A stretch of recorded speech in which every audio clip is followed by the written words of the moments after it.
افسوسناک خبر شامل کریں گے وزیر آباد سے، جہاں پر معصوم بچے کے ساتھ بدفعلی کرنے والے ملزمان کو گرفتار نہ کرنے پر اہل علاقہ کا پولیس کے خلاف شدید احتجاج۔ سیالکوٹ روڈ پر ٹریفک بند، مظاہرین کا ملزمان کی گرفتاری کا مطالبہ۔ مزید تفصیلات جانیں گے ہمارے نمائندے ساجد حسین بٹ کی اس رپورٹ۔ معصوم بچے کے ساتھ بدفعلی کرنے والے ملزمان کو گرفتار نہ کرنے پر اہل علاقہ کا پولیس کے خلاف شدید احتجاج۔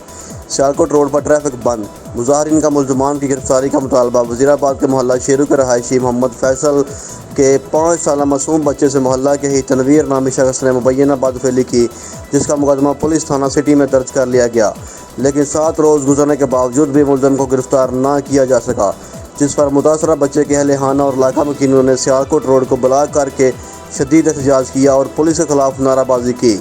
2 گھنٹے سے زائد روڈ ٹریفک کے لیے بلاک رہا، جس سے دور دور تک گاڑیوں کی قطاریں لگ گئیں۔ ایس ایچ او پولیس تھانہ سٹی خدا داد طاہر نے موقع پر پہنچ کر مظاہرین سے مذاکرات کیے اور ایس پی صدر کے حکم پر تفتیشی افیسر خالد کھرل کو معطل کرنے اور ملزم کو فوری گرفتار کرنے کا وعدہ کیا، جس پر مظاہرین منتشر ہو گئے۔